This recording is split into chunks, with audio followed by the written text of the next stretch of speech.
Look at your hand for a second. Seriously, stop whatever you're doing and look at it.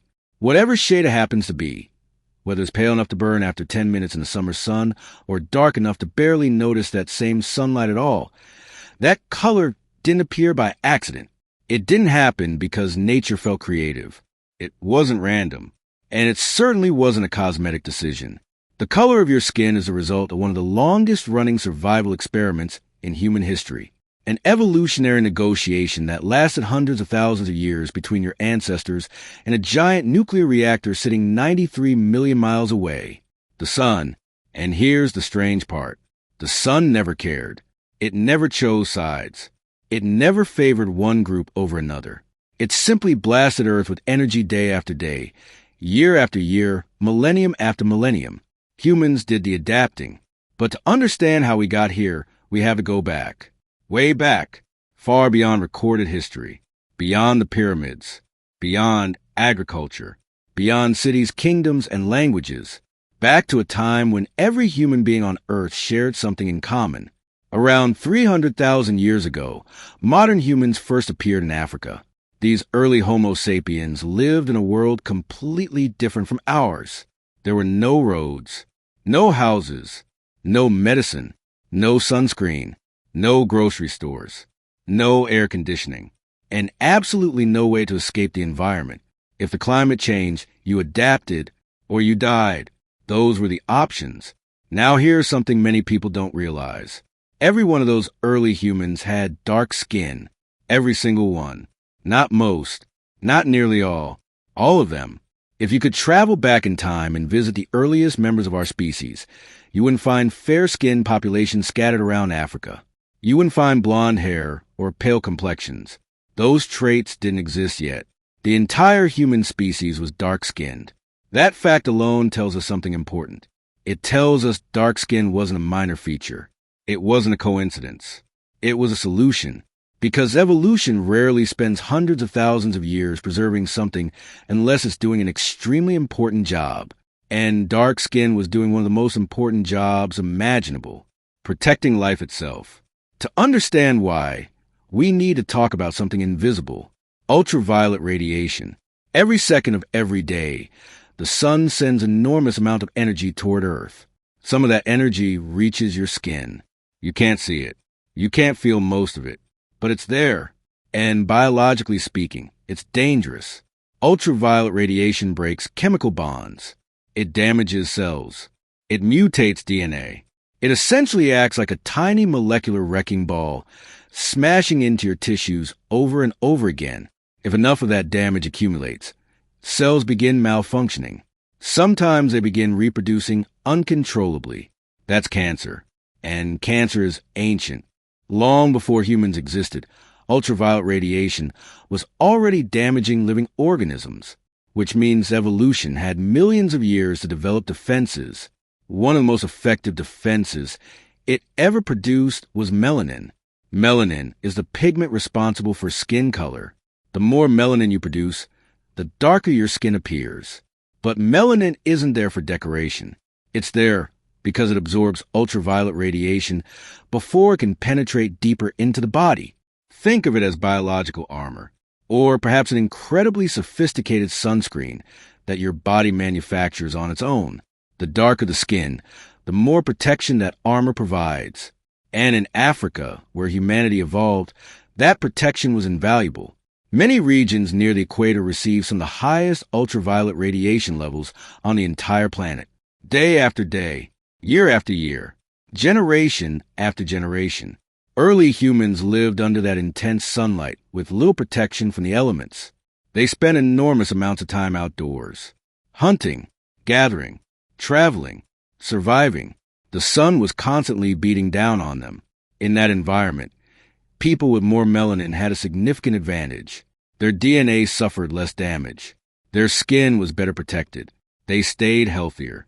And healthier individuals tend to survive longer. More importantly, they tend to have more children. That's the only thing evolution truly measures.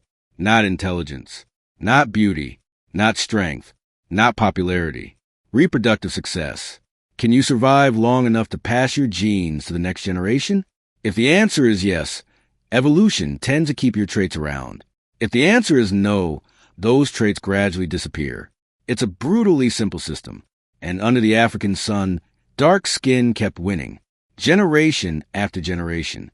Century after century. Millennium after millennium. But DNA protection wasn't the only reason dark skin became so important. There was another reason. One that turned out to be even more significant. A nutrient called folate. Now, folate isn't exactly famous. Most people hear the word and immediately forget it. But for our ancestors, it was critically important. Folate, also known as vitamin B9, plays a major role in cell growth and development. And nowhere is it more important than during pregnancy. In the earliest stages of embryonic development, folate helps build the neural tube. The neural tube eventually becomes the brain and spinal cord. Without sufficient folate, development can go terribly wrong. Birth defects become more likely. Pregnancies become riskier. Miscarriages become more common. For a species struggling to survive, those consequences are devastating. And here's where the sun enters the story again. Ultraviolet radiation doesn't just damage skin. It also breaks down folate circulating in the body. In other words, intense sunlight can literally destroy a nutrient essential for reproduction. That created an enormous evolutionary problem. Imagine two individuals living in equatorial Africa. One has darker skin. One has lighter skin. The darker-skinned individual possesses more melanin. That melanin blocks more ultraviolet radiation. As a result, more folate survives. Pregnancies are more successful. Healthy children are more likely to be born. The lighter-skinned individual loses more folate. Pregnancy risks increase. Reproductive success decreases. Over thousands of generations, the difference adds up, not a little, a lot. Evolution notices. And when evolution notices something affecting reproduction, it acts with remarkable efficiency. Suddenly, dark skin isn't just protecting DNA. It's protecting future generations. It's increasing the likelihood that offspring survive. It's preserving the very mechanism through which evolution operates, which means early humans faced two powerful selection pressures pointing in exactly the same direction. First, melanin protected against DNA damage. Second, melanin protected folate. Two different problems. One elegant solution. More melanin, more protection, more survival, more children. From an evolutionary perspective, that's about as perfect as an adaptation gets. If nature handed out awards, dark skin in equatorial Africa would have been a strong candidate for adaptation of the year, possibly adaptation of the millennium. Everything about the environment favored it. Everything reinforced it.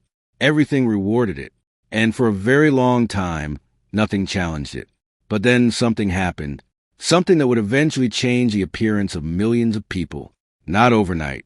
Not even over centuries. Over tens of thousands of years. Humans began moving. Small groups started exploring beyond Africa. Nobody organized migration.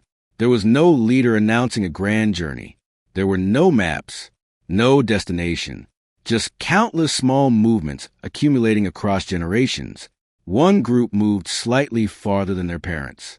Their children moved farther still. And eventually humans spread into entirely new environments. The Middle East, Europe, Asia, later Australia, and the Americas. At first, these changes seemed insignificant.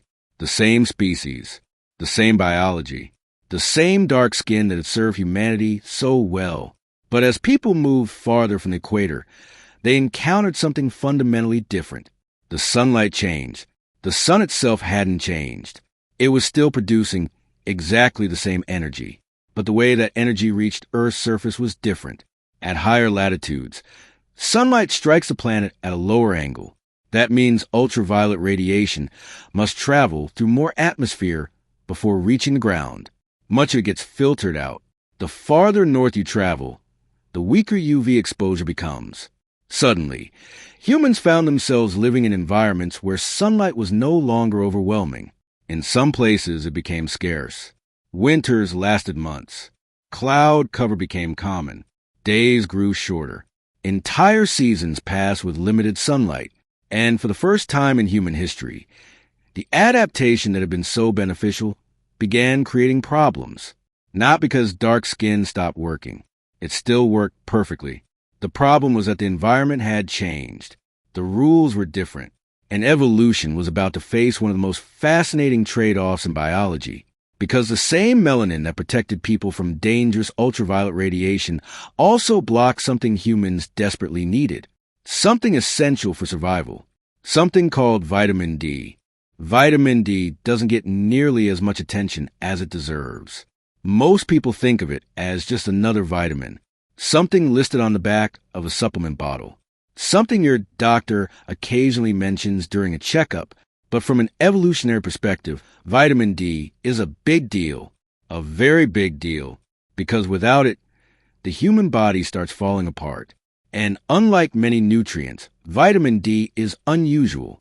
Your body doesn't simply obtain it from food. It manufactures it. Your skin literally uses sunlight as raw material. When ultraviolet B radiation strikes a compound inside the skin called 7-dehydrocholesterol, a chemical reaction begins. That reaction eventually produces vitamin D. In a sense, your skin functions like a biological solar panel.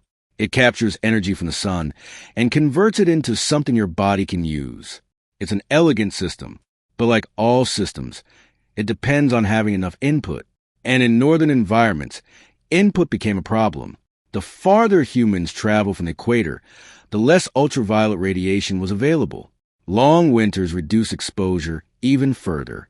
Cloud cover blocked sunlight. Cold weather encouraged people to wear more clothing. The amount of UV reaching the skin dropped dramatically, and suddenly vitamin D became difficult to produce. This mattered because vitamin D isn't optional. Without it, calcium absorption falls. The body can consume calcium, but it struggles to use it effectively. Bones become weaker. Growth becomes impaired. The skeleton develops improperly.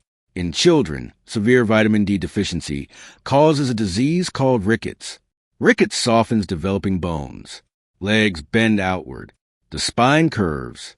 Growth slows. The entire skeletal system becomes distorted.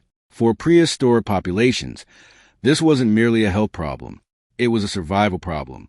A child with severe skeletal abnormalities faced enormous challenges in a world where physical endurance mattered every day.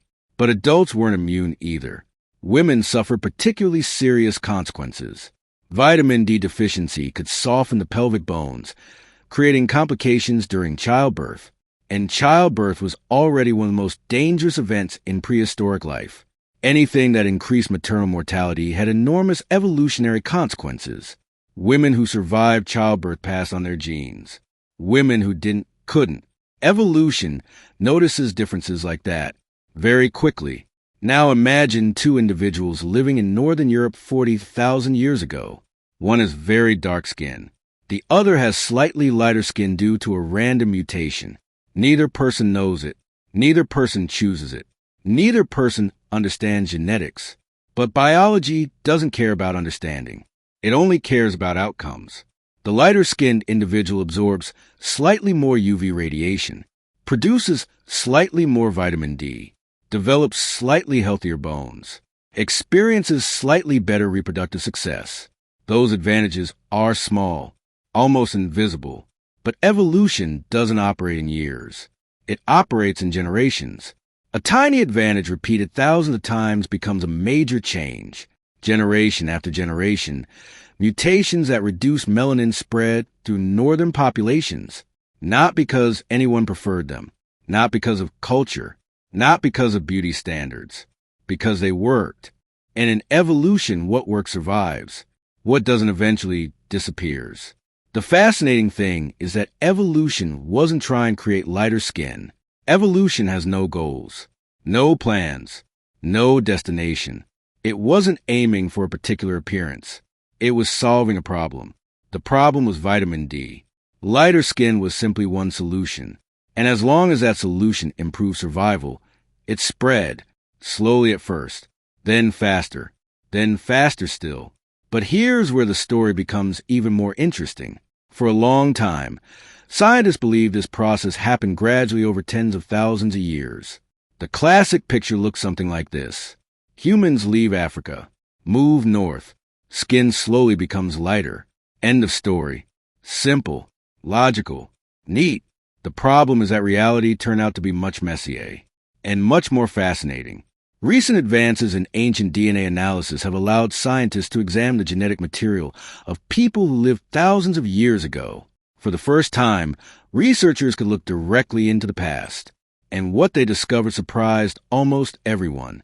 Some of Europe's earliest inhabitants were far darker than expected. One of the most famous examples is a prehistoric man known as Cheddar Man. His remains were discovered in a cave in England. He lived approximately 10,000 years ago. When scientists analyzed his DNA, they found something remarkable. He likely had dark to medium dark skin, dark hair, and blue eyes. To modern audiences, that combination seems unusual. Today, many people associate blue eyes with very light skin. But 10,000 years ago, those traits weren't linked in the same way. In fact, the extremely pale skin common in parts of northern Europe today appears to be surprisingly recent, far more recent than most people imagine. If modern humans have existed for roughly 300,000 years, then many of the lightest skin tones emerged only during the last few percent of our species' history. That's practically yesterday in evolutionary terms. Think about that for a moment. Traits that many people assume are ancient may actually be relatively new. Human evolution didn't stop when our species appeared. It kept going, and it still hasn't stopped. But if lighter skin spread so recently, what accelerated the process? What suddenly pushed evolution into high gear? The answer wasn't climate. It wasn't migration. And it wasn't sunlight alone. The answer was farming.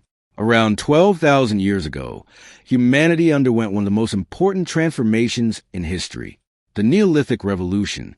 For hundreds of thousands of years, humans had lived as hunter-gatherers. They hunted animals, collected wild plants, fished rivers and coastlines, gathered whatever resources nature provided. Then agriculture appeared. People began growing crops, domesticating animals, building permanent settlements, creating villages and eventually cities. Human civilization was born, but civilization came with unexpected biological consequences. One of those consequences involved diet. Hunter-gatherers consumed a wide variety of foods. Many of those foods naturally contain vitamin D, fatty fish, shellfish, organ meats, animal products. These foods supplied important nutrients even when sunlight was limited. Farming populations ate differently. Their diets became heavily dependent on grains, wheat, barley, oats, rye, large amounts of carbohydrates, smaller amounts of vitamin D. In many regions, dietary vitamin D intake collapsed. Suddenly, people became far more dependent on sunlight for their vitamin D needs. And that changed everything, because now skin pigmentation mattered even more than before. Individuals capable of producing slightly more vitamin D gained an important advantage. The selective pressure intensified. Evolution accelerated. Genes associated with lighter skin spread more rapidly through farming populations. What had once been a gradual trend became a powerful evolutionary force. And there was another reason farming sped things up: population size. Hunter-gatherers lived in relatively small groups.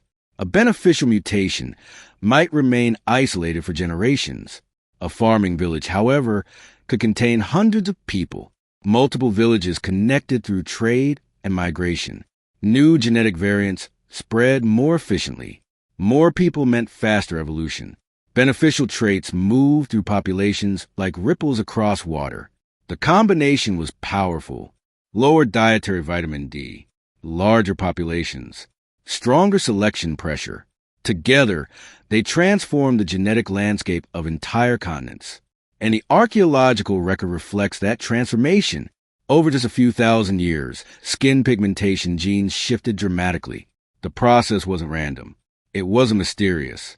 It was evolution responding to a changing environment. Again, just as it had always done.